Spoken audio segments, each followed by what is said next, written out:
accept the consequences of your decisions. Some of us, sometimes we might say, okay, maybe because I was born and raised, my parents divorced, I had challenges, there was nobody there to train me.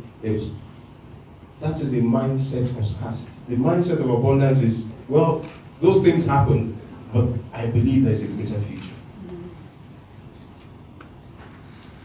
How many of us know that tomorrow is going to be all right?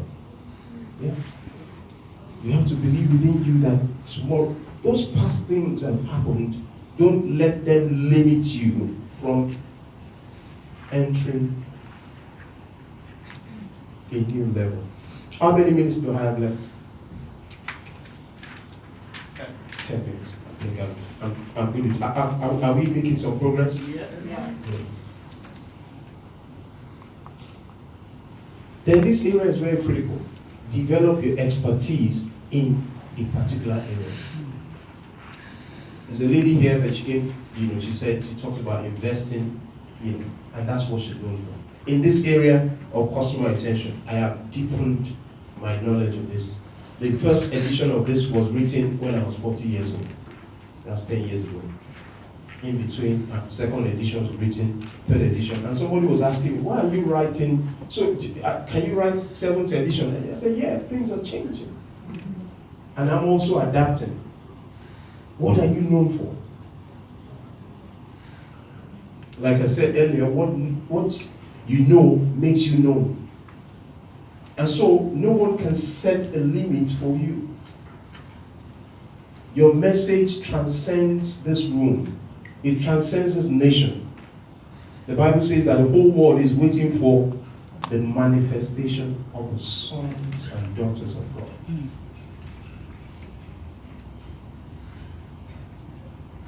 And so the eagle is not limited by space. The eagle, because of the vision, the goals they set, is just moving. Don't let anything limit you. Next. Critical. Who are your mentors? I had to seek mentors. To the glory of God, in 2011, I also went for a certification to become a certified customer service trainer. There's a gentleman, his name is Joshua.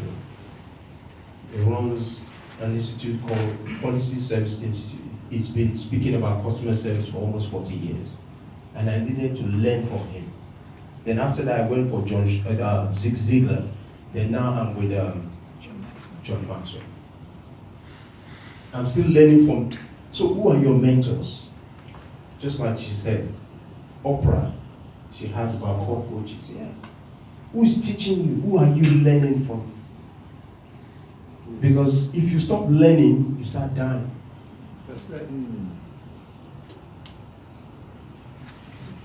What have you learned in the last 1 month that is new? And I want to congratulate those of us that have come here to come and learn from young men like myself and Mark. Young men.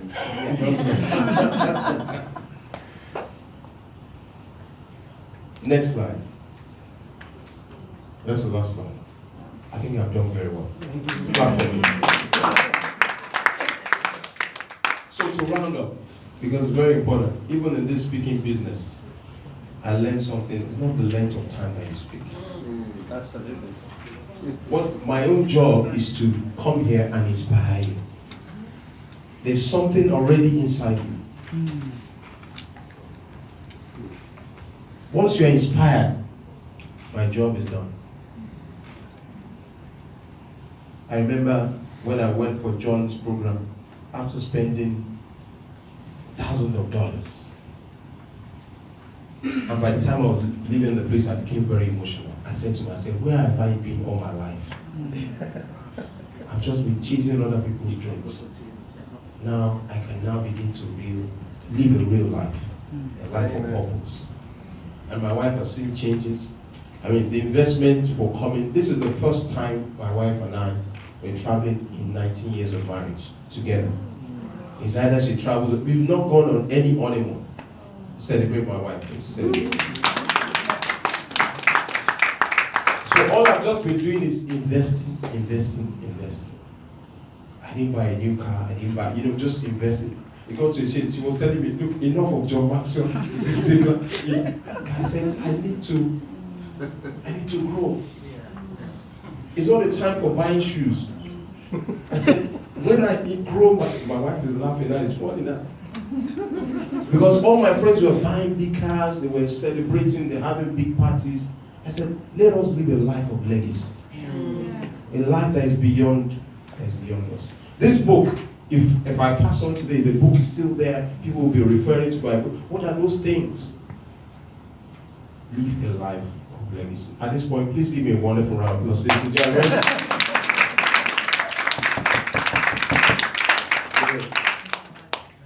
So this is question and answer time. So how does it go now? Where's Aaron? I've got 6 minutes. I think it's time for people to ask. Yeah, it's time for questions. Okay, so questions, comments, please. I'm open. I would say, how did you find your purpose? Because it seems like you've done one thing and then branched into another. Would you say you found your purpose? Okay. Living banking was very tough. When I left the UK, I just wanted a white collar job. I just wanted to, work in an environment. People will see me, I just wanted high profile. And I think I began to ask questions. For a long time, I was just living from day to day, but I never really sat down, just like the eagle.